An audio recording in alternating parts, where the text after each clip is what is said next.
দেখেন একজন আলেমকে কিভাবে মসজিদের দায়িত্ব বুঝিয়ে দিচ্ছে। এই ইমাম দেখেন। সাহেব কোথায় ও?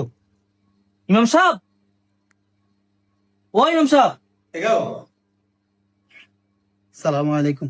ওয়ালাইকুম সালাম। আনের নিজ দিছে যে আনেকে আজ সেক্রেটারি সেক্রেটারি সেক্রেটারি সেক্রেটারি হ্যাঁ, তো কাজ আসিলাম তো হুম। আমরা সময় মতো আইতে পারি না। আচ্ছা বাকি কমিটি সবগুলো আপনাদের দায়িত্ব বুঝে দিছে তো কেন হ্যাঁ দায়িত্ব আরে কইছে রে নামাজ কালমা হলাই বেলাই এতটুকুনি? আয়া আরে আমি ইমাম সাহেব তো শুধু শুধু ইয়া না তো, ইমামতি না তো, হ্যাঁ অনেক কাম আছে। না আর কিছু কোন আরে এটাই কইছে ভাই বুঝলেন? হ্যাঁ কিছে ইনার কথা আছে তো, বুঝছেন নি? আরো কত দিছে কথা মানি এই যে আমি যেন আসেন দেয় হুম, হুম। শুধু ইমামতি না, আনো বাড়িতে কাম করা লাগবো কথা বুঝিলাম না মিয়া। আচ্ছা কর না এক নম্বর কাম আছে মসজিদে এক কোনা পরিমাণে ভালো ব্যক্তিত্ব না, কথা বুঝছেন নি? আচ্ছা আচ্ছা এটা মজবুত রাখলে খাজমত করুম অসুবিধা হইতো না 5 ওয়াক্ত 5 বার, কথা বুঝছেন? হাসক তো লাগবো যাও দিতে হইব।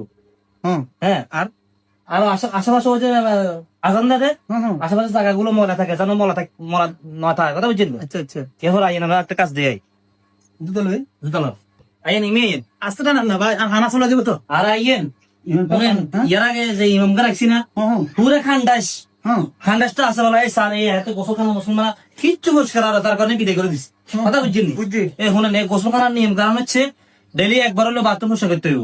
আই কি রিজার্ভ করে নেব আপনি আই তো এই মিয়া, দায়িত্ব ইমাম সাহেব, আমরা যে ইমাম সাহেব যেগুলো ইয়ে না এগুলো দায়িত্বটা দিই। এ পেশাব খানা পায়খানা খানা পরিষ্কার করতে হইব।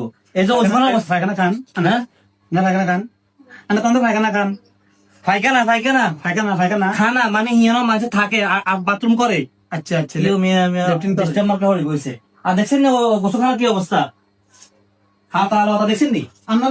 আনাগো এত সামাজিক এত কাজ রাখা হোক সমাজ কাছরা না ইমাম সাহেবের জিগার নেই একদিনে হাতে কাছরা হাতে সকাল হাতে সকাল কি মানা দিছে নি হাতে কেন দেয় না পয়সা করতে না শুনেন হারা জুরগেন কাজ বুঝিলাম, কাজ ঠিক মতো করলে সারি দেখবো, নলে চাকরি দেখতো না।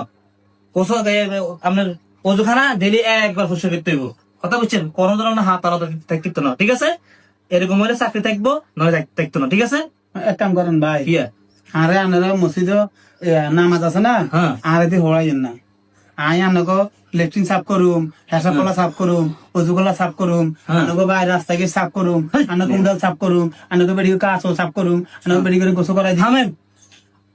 ইমাম সাহেবের যেটা জগতের নিয়ম, যেটা নিয়ম যে আমরা ইমাম নিয়োগ দিলে হে তো কামে এটা, হাতে হাতে হাতে হাতে কাম বুঝে আনো ভাই তোমরা যাও দেন হ্যাঁ?